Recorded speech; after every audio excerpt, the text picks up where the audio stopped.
नमस्ते बच्चों। हम अपना इकाई 20 वायु के बारे में चर्चा कर रहे हैं।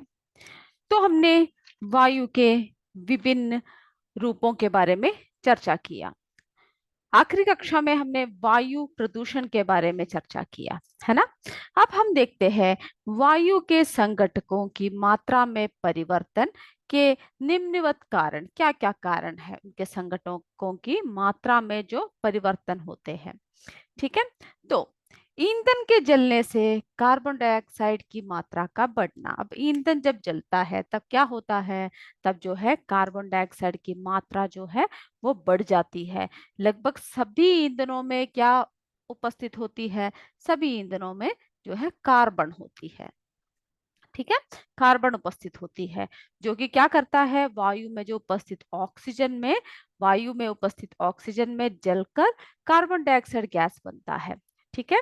तो सभी ईंधनों में कार्बन उपस्थित होता है और जो वायु में उपस्थित जो ऑक्सीजन होता है उसमें जलकर क्या बन जाता है, कार्बन डाइऑक्साइड गैस बनाता है।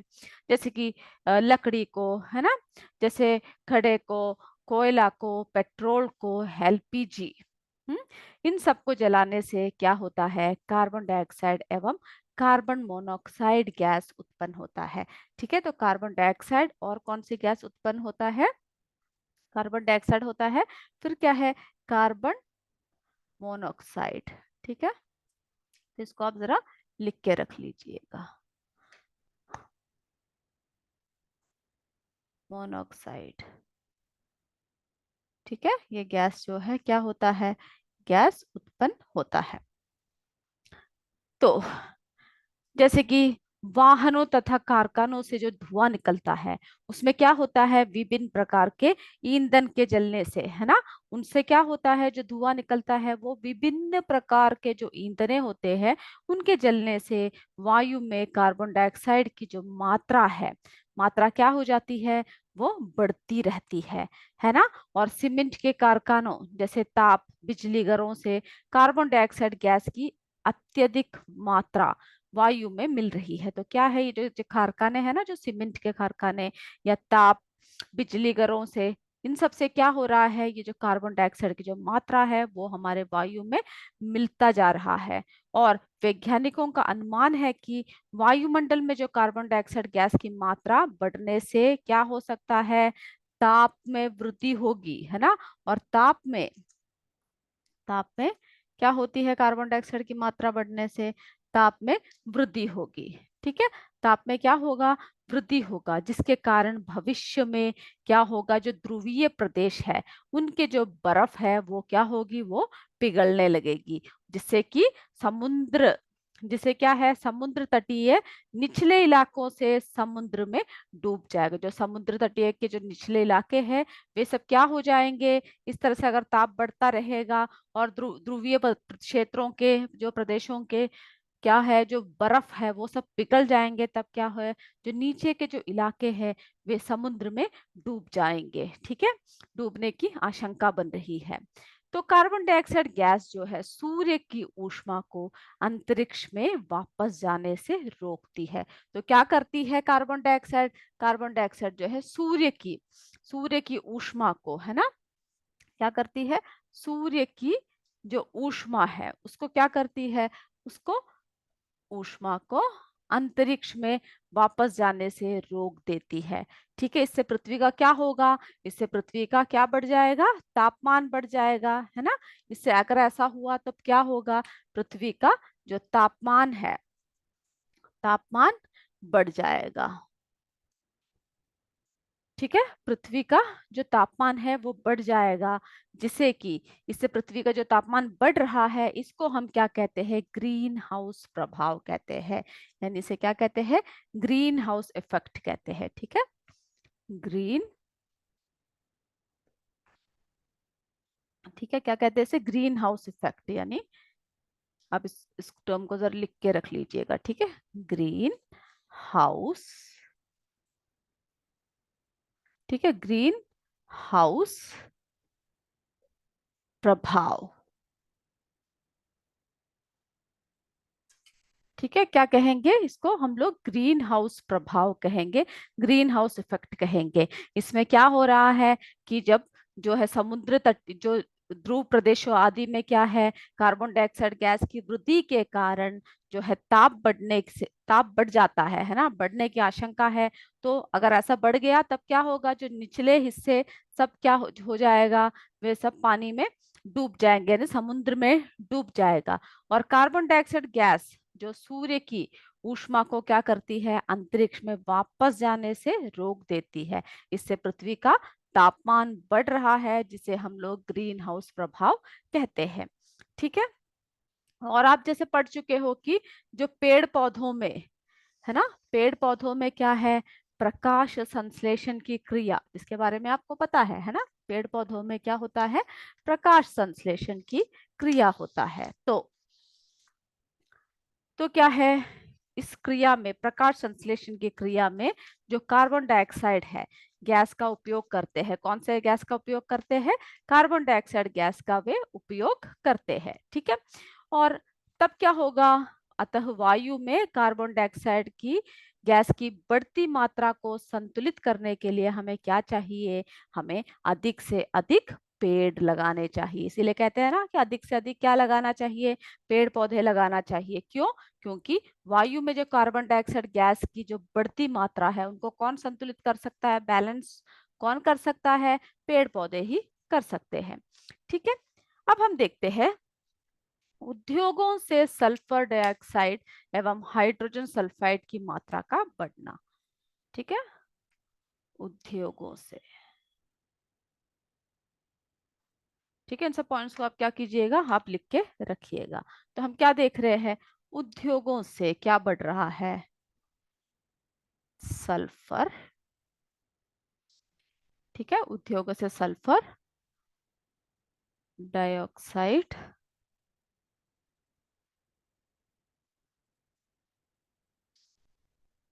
सल्फर डाइऑक्साइड एवं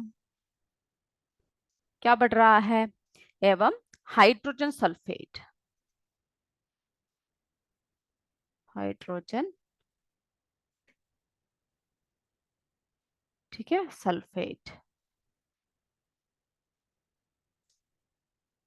हाइड्रोजन सल्फाइड की जो है मात्रा का बढ़ना।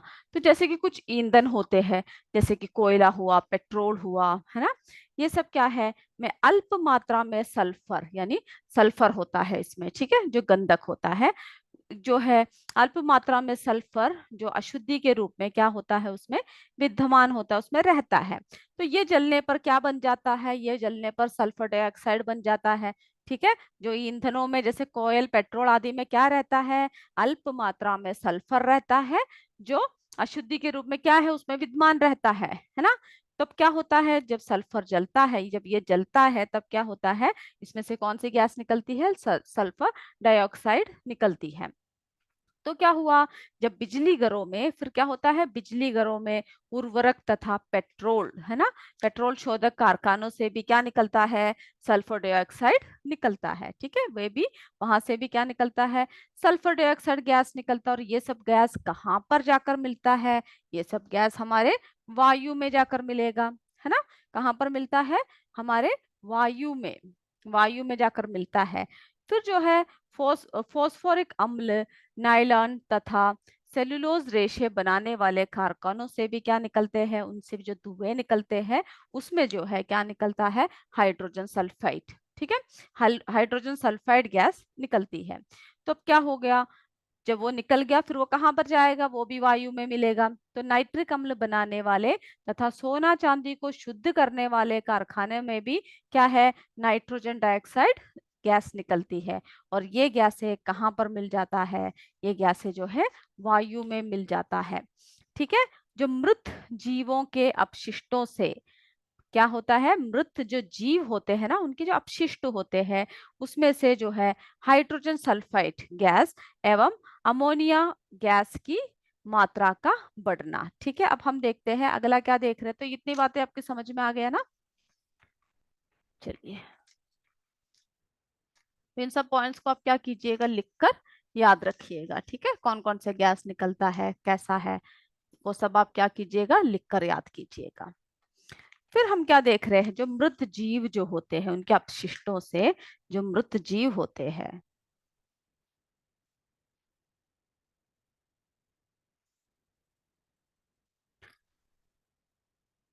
के जो अपशिष्ट अपशिष्टों से क्या निकलता है, hydrogen sulphide. Hydrogen sulphide,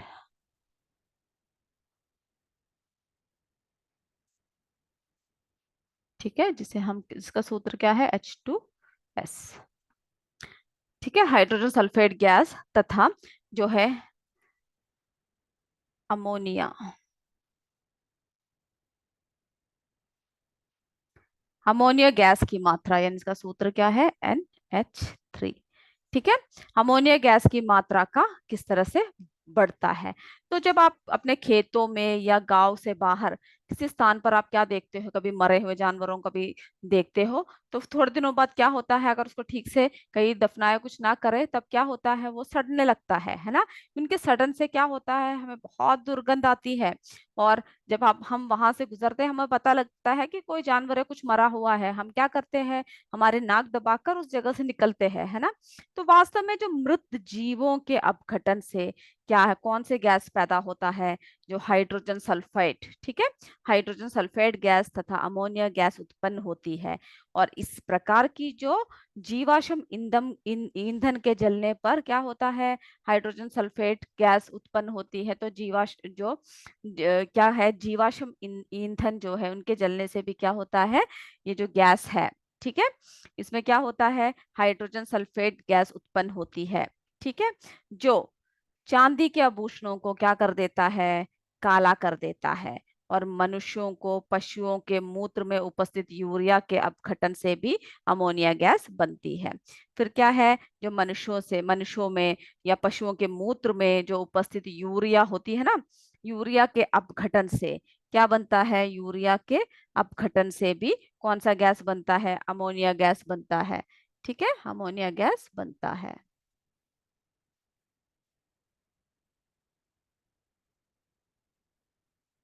ammonia gas बनती है। और इन गैसों की मात्रा जो है वायु में बढ़ती रहती है। ठीक है, आपकी किताब में जो है अब एक तालिका दे रखा है, हम ऐसा करते हैं, पहले उस तालिका को जरा देख लेते हैं।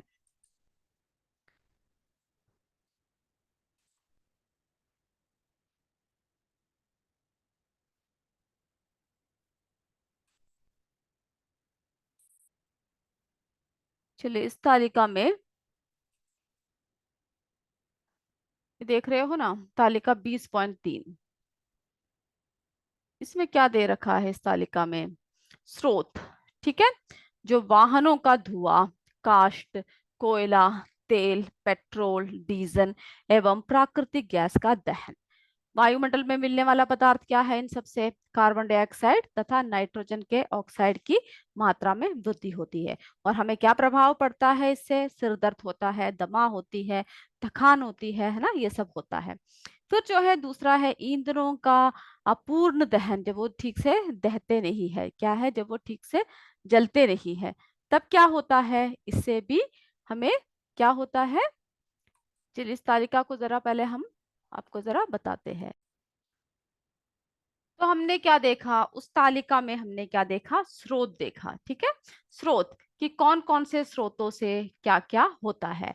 तो इसमें क्या देखा हमने, ईंधनों का जो अपूर्ण दहन है, उससे क्या होता है, कार्बन मोनोऑक्साइड की मात्रा में वृद्धि होती है, जिससे कि क्या प्रभाव पड़ता है हम लोगों पर, हमारा दम घुटने लगता है। फिर रेफ्रिजरेटर, एयर कंडीशनर में प्रयुक्त गैस जो क्लोरोफ्लोरोकार्बन की मात्रा में वृद्धि करती है। और इससे क्या प्रभाव पड़ता है, ओजोन परत का क्षरण होता है।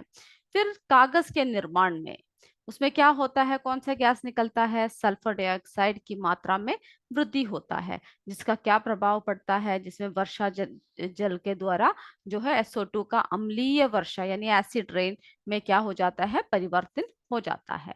तो ये तालिका को जो है आप क्या कर कीजिएगा, जरा अच्छे से पढ़कर इसको याद कीजिएगा। ठीक है, फिर फिर हमने क्या देखा कि इस तरह से जो है कौन कौन से स्रोत वायुमंडल में मिलता है और उससे क्या क्या प्रभाव होता है। अब हम बात करेंगे ग्रीन हाउस प्रभाव का। ठीक है, ग्रीन हाउस इफेक्ट के बारे में अब हम चर्चा करते हैं। ग्रीन हाउस इफेक्ट,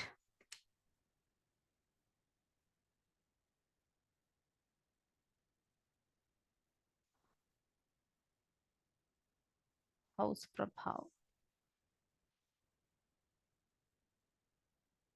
ठीक है, अभी हम किसके बारे में चर्चा कर रहे हैं? ग्रीन हाउस प्रभाव के बारे में हम लोग चर्चा कर रहे हैं। तो ग्रीन हाउस प्रभाव, या क्या कहते हैं हम लोग, हरित ग्रह प्रभाव। ठीक है, ग्रीन, ग्रीन क्या है? हरित है ना, हरा। तो हरित, हरित ग्रह, हाउस क्या है? ग्रह। ठीक है, प्रभाव, दोनों उसको कहते हैं। ग्रीन हाउस इफेक्ट यानी अंग्रेजी में बोलते हैं हरित ग्रह प्रभाव भी कहते हैं। तो जो है इसमें क्या होता है, पृथ्वी पर पड़ने वाली जो गर्मी, पृथ्वी पर पड़ने वाली गर्मी का एक कारक भी कहा जाता है। क्या? क्योंकि हमने देखा ना कि इसमें ऊष्मा में क्या वृद्धि होती है। तो जब ये वायुमंडल में क्या होता है, कार्बन डाइऑक्साइड की, कार्बन डाइऑक्साइड जैसे कुछ गैसों की मात्रा के वृद्धि के फलस्वरूप होता है। तो कौन से गैस की वृद्धि होती है इसमें? Carbon dioxide.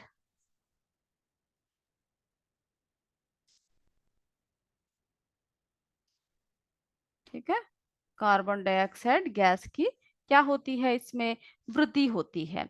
जैसे, तो ये जब वृद्धि होती है तो कार्बन डाइऑक्साइड जैसे कुछ गैसों की मात्रा में क्या होता है, वृद्धि होता है। तो आप जानते हो ना कि जब हम लोग ईंधनों के दहन के फलस्वरूप क्या बनता है, कार्बन डाइऑक्साइड बनता है। और पौधे क्या करते हैं, पौधे जो है इस कार्बन डाइऑक्साइड का उपयोग किसके लिए करते हैं? किसके लिए करते हैं? प्रकाश संश्लेषण के लिए करते हैं, है ना। पौधे कार्बन डाइऑक्साइड का इस्तेमाल क्यों करते हैं? प्रकाश संश्लेषण के लिए। ठीक है, किसके रूप में करते हैं? जो पौधे हैं वे प्रकाश संश्लेषण के रूप में, यानी संश्लेषण में किसका इस्तेमाल करते हैं? कार्बन डाइऑक्साइड का इस्तेमाल करते हैं। तब क्या होता है, पौधों से इस कार्बन डाइऑक्साइड का उपयोग जो है प्रकाश संश्लेषण के द्वारा होता है। और वे इस प्रक्रिया के में जो क्या करते हैं, कार्बन डाइऑक्साइड लेकर क्या मुक्त करते हैं वे लोग, पेड़ पौधे ऑक्सीजन मुक्त करते हैं, है ना। परंतु जो है मानवीय गतिविधियों के फलस्वरूप, जो हमारे जो गतिविधियां हैं यहाँ पर इस भूमि में, इसके फलस्वरूप क्या हो रहा है, अधिक मात्रा में कार्बन डाइऑक्साइड जो है कहाँ पर मुक्त हो रहा है? वायु में मुक्त हो रहा है, यानी वायु में, वायुमंडल में निकल रहा है। और पृथ्वी के वायुमंडल को क्या कर रहा है? धीरे धीरे गर्म। ठीक है, धीरे धीरे गर्म होना क्या किसका कारण है? ग्रीन हाउस प्रभाव का कारण है ना। पृथ्वी का धीरे धीरे गर्म होना ही किसका कारण है? पृथ्वी के, हमारे वायुमंडल का गर्म होना ग्रीन हाउस का कारण है।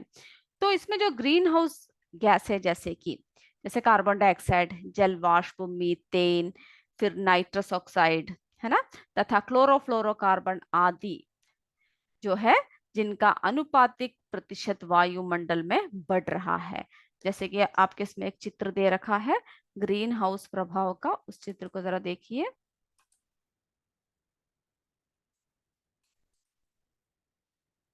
ये देख रहे हो ना, ये जो चित्र दे रखा है ग्रीन हाउस प्रभाव का, तो कुछ हरे जो है पौधे, गर्म वातावरण में भी क्या होता है, देखो ना, पृथ्वी सूर्य की किरणें आ रही है यहाँ से, क्या वायु में जा रहा है? Carbon dioxide. तो कुछ हरे पौधे जो है क्या करते हैं, इस गर्म वातावरण में ही पनपते हैं। और ठंडे प्रदेशों में क्या होता है, उनके लिए शीशों की दीवारों से घर निर्मित किया जाता है, यानी शीशों से क्या कहते हैं, उनको शीशों के अंदर सुरक्षित रखा जाता है, जिसे क्या कहते हैं? हरित गृह या पौधाघर, यानी ग्रीन हाउस। क्या कहते हैं इन्हें? ग्रीन हाउस कहते हैं। ठीक है, ठीक है, उसे क्या कहते हैं? ग्रीन हाउस कहते हैं। यानी क्या है? हरित गृह, हिंदी में क्या कहेंगे उसे? तो इस चित्र को जो है आप बना लीजिएगा, ठीक है, नोटबुक में बना दीजिएगा। तो तो हमने क्या देखा, तो उसको क्या कहते हैं, ग्रीन हाउस कहेंगे, या फिर हम लोग क्या कहते हैं, हरित गृह। ठीक है, उसको हम लोग क्या कहेंगे, ग्रीन हाउस, या फिर हम लोग उसे कहेंगे हरित गृह। ठीक है, तो शीशों की दीवारों द्वारा इनमें क्या होता है, सूर्य से प्राप्त जो विकिरण है, सूर्य से प्राप्त विकिरण प्रवेश करती है, तथा पौधागर क्या होता है, जो पौधा का जो घर होता है वो गर्म रहता है। ठीक है, इसमें क्या होता है, वो वो जो पौधों का जो घर है वो जो है गर्म रहता है। और जो वायुमंडल में भी क्या होता है, कार्बन डाइऑक्साइड की उपस्थिति के कारण पौधागर की तरह ही, पौधागर की ही तरह का प्रभाव उत्पन्न होता है। और इसी कारण जो है पौधागर प्रभाव को जिसे क्या करते कहते हैं, पौधघर प्रभाव या ग्रीन हाउस इफेक्ट कहते हैं, ग्रीन हाउस प्रभाव कहते हैं। ठीक है, तो हमने क्या देखा कि जैसे कि कुछ पौधे जो गर्म वातावरण में पनपते हैं, ठंडे प्रदेशों में उनके लिए क्या किया जाता है, शीशों की दीवारें, क्योंकि उन्हें क्या चाहिए, गर्मी चाहिए, है ना, जिसे हम लोग क्या कहते हैं, हरित गृह या पौधागर कहते हैं, या पौधघर कहते हैं। ठीक है, तो शीशों की जो दीवारें होती है उसके द्वारा जब सूर्य से प्राप्त विकिरण क्या होता है, प्रवेश करती है, तथा पौधघर को क्या करता है, गर्म कर देता है। तो वायुमंडल में क्या है, इसी तरह से जो कार्बन डाइऑक्साइड की उपस्थिति के कारण जो पौधघर की ही तरह क्या प्रभाव पड़ रहा है, कि हमारा पूरा जो वायु है या पृथ्वी को गर्म हो रहा है ना, जिसे हम लोग क्या कहते हैं, ग्रीन हाउस प्रभाव कहते हैं। अब हम देखते हैं अम्ल वर्षा क्या है, एसिड रेन। ठीक है, अम्ल वर्षा। तो जो है अम्ल वर्षा उस वर्षा को कहते हैं जिसमें क्या होता है, जल सल्फर डाइऑक्साइड एवं नाइट्रोजन ऑक्साइडों जैसे खुले हुए प्रदूषकों की उपस्थिति के फलस्वरूप क्या होता है, सामान्य से अधिक अम्लीय हो जाता है। तो क्या क्या होता है, क्या क्या मिला होता है, जिसका जो है जल, यानी अम्ल वर्षा उस वर्षा को कहते हैं, जिस वर्षा में उसका जल कैसा होता है, उसका जल में जो है सल्फर डाइऑक्साइड,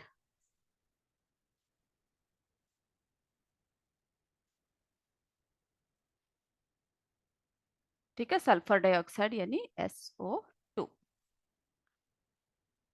एवं क्या है, नाइट्रोजन।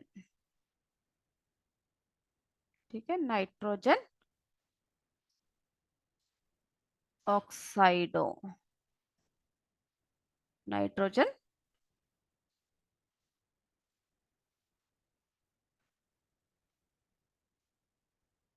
ऑक्साइडों। ठीक है, नाइट्रोजन ऑक्साइडों जैसे खुले हुए प्रदूषकों की उपस्थिति के फलस्वरूप क्या होता है, जो सामान्य से अधिक जब अम्लीय हो जाता है तब क्या होता है, ये अम्लीय वर्षा होती है।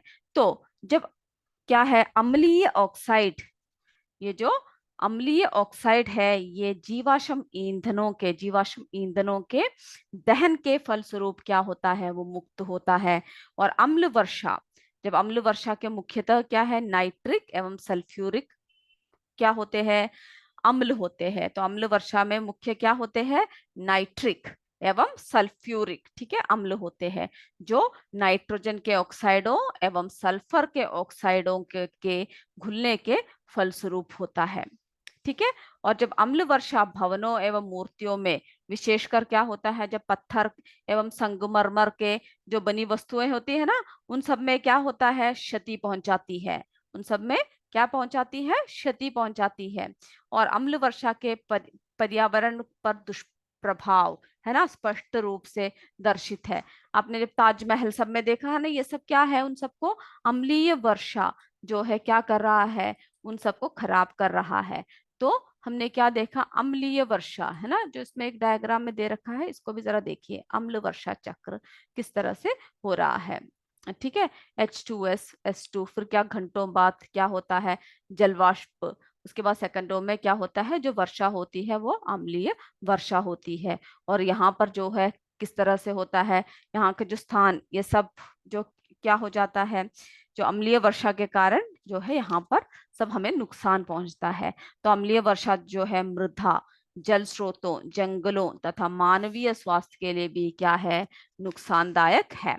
ठीक है, और बहुत सी झील, ठीक है ना, बहुत सी झीलें एवं क्या है, जो झील होते हैं और झरने जो होते हैं अम्ल वर्षा के कारण क्या हो जाते हैं, प्रदूषित हो जाते हैं। ठीक है, इसके फलस्वरूप क्या है, मछलियों में भी बहुत सी प्रजातियां विलुप्त हो गई है और जंगलों में वन्य जीव और जीवधारियों को भी नुकसान पहुंच रहा है। तो हमने क्या देखा कि क्या है अम्लीय वर्षा, अम्ल वर्षा क्या है, जो उस वर्षा को कहते हैं जिसमें जो है जल, है ना, जल क्या होता है, जल सल्फर डाइऑक्साइड एवं नाइट्रोजन ऑक्साइडों जैसे घुले हुए प्रदूषकों की वजह से, ठीक है, इन सब की जो है घुले हुए प्रदूषकों की वजह से जो है जब अधिक अम्लीय हो जाता है तब क्या होता है, अम्लीय ऑक्साइड जो है, आपको पता ना कि अम्लीय ऑक्साइड कहाँ से मिलता, कहाँ से होता है, ये जो जीवाश्म ईंधनों के दहन के फलस्वरूप होता है। ठीक है, और अम्ल वर्षा में मुख्यतः क्या है, नाइट्रिक और क्या होता है, नाइट्रिक एवं सल्फ्यूरिक अम्ल होते हैं, जो किसका कारण बनते हैं, नाइट्रोजन के ऑक्साइडों और सल्फर डाइऑक्साइड के घुलने के फलस्वरूप बनता है। तो ये क्या है, ये बहुत ही खराब है। ठीक है, अम्लीय वर्षा जब होती है, ये सब क्या है, मनुष्यों ने जो पर्यावरण के साथ किया है उसके फलस्वरूप हमें एसिड रेन सब होते हैं। तो आगरा के जो ताजमहल में, ताजमहल है ना, आप लोगों ने देखा है, कभी मौका मिला तो देखिएगा जाकर। ठीक है, आगरा के ताजमहल के जो संगमरमर है, संगमरमर के पत्थर का बना है ना, का शरण क्या है, ये क्या हो रहा है, इसके कारण अम्लीय वर्षा के कारण, अम्ल वर्षा के कारण पीला पड़ रहा है। ठीक है, मथुरा में स्थित तेल शोधक कारखाने से क्या निकल रहा है, सल्फर एवं नाइट्रोजन के ऑक्साइड वर्षा जल से क्रिया कर कर क्या कर रहे हैं, अम्ल वर्षा करते हैं, जो संगमरमर को क्या करते हैं, शरण करते हैं। ठीक है, तो हमने इस पार्ट में जो है ये सारी बातें पढ़ी। आप इन सबको क्या करोगे, इन सबको आप ध्यान से पढ़कर आओगे। ठीक है, हमने क्या क्या देखा कि पृथ्वी के चारों ओर क्या घिरा हुआ है, वायु घिरा हुआ है ना, वायु से घिरा हुआ है, वायु रंगहीन, गंधहीन और स्वादहीन होता है। फिर हमने क्या देखा, वायु में उपस्थित ऑक्सीजन श्वसन के लिए आवश्यक है और वायु में उपस्थित कार्बन डाइऑक्साइड प्रकाश संश्लेषण व आग बुझाने का काम करती है ना। वायु प्रदूषण, वायु में carbon monoxide, chlorofluorocarbon, ozone, sulphur dioxide, nitrogen के ऑक्साइड तथा कार्बन डाइऑक्साइड की मानक से प्रतिशत मात्रा में वृद्धि है।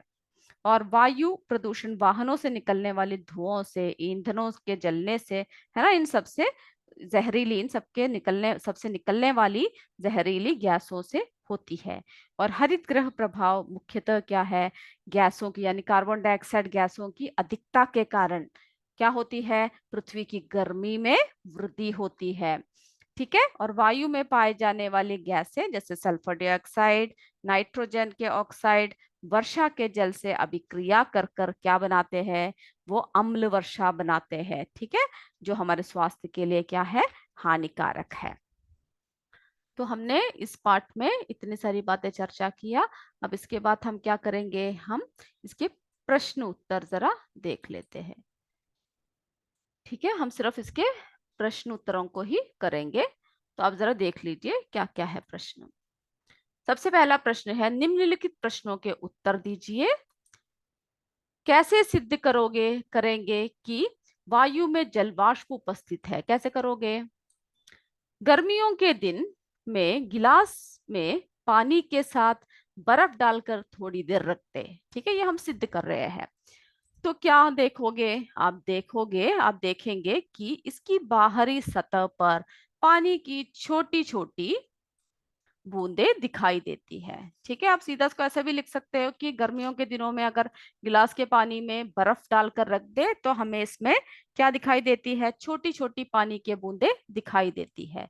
ये आप स्वयं अपने अपने ही भाषा में आप इसको समझकर लिखिएगा। ठीक है, ये बूंदे जो है वायु में उपस्थित जलवाष्प से आती है, ना कि किससे, गिलास में रखी पानी से। तो किससे आती है, जलवाष्प से आती है। इस प्रयोग से यह साबित होता है कि वायु में जलवाष्प उपस्थित है। ठीक है, अब अगला देखिए प्रश्न। दो गैस जारों में से एक में ऑक्सीजन और एक में कार्बन डाइऑक्साइड उपस्थित है। कैसे पता लगाएंगे कि किस जार में कौन सी गैस है? तो एक जलती हुई मोमबत्ती, उत्तर देखिए क्या है, एक जलती हुई मोमबत्ती या मैचिस की तीली दोनों जारों में डालकर देखेंगे। ठीक है, यदि मोमबत्ती या तीली जलती रह जाती है तो जार में ऑक्सीजन गैस है, और यदि तीली बुझ जाती है तो जार में कार्बन डाइऑक्साइड गैस है। ठीक है, तो ये है उसका उत्तर। अगला देखिए, अग्निशामक यंत्र का स्वच्छ नामांकित चित्र बनाकर उसके कार्य करने की विधि समझाइए। तो आप क्या कीजिएगा, अग्निशामक यंत्र का एक चित्र आप स्वयं बनाइएगा। ठीक है, किताब में देखकर उसे याद कर कर पढ़कर स्वयं बनाओगे बिना देखे। तो अग्निशामक यंत्र की बाहरी कक्ष धातु का बना बेलनाकार बर्तन है जिसमें सोडियम कार्बोनेट का विलयन भरा होता है। ठीक है, इस बर्तन के अंदर एक छोटी बेलनाकार शीशी होती है जिसमें सल्फ्यूरिक अम्ल भरा होता है। हमने देखा ना उसे पढ़ते समय।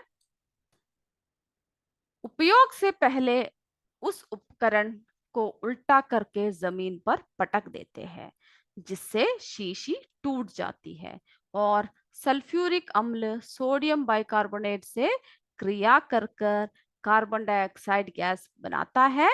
और इस गैस के छिड़काव से क्या होता है, जलने वाली वस्तु पर करने पर क्या हो जाता है, करने करने पर बुझ जाती है। ठीक है,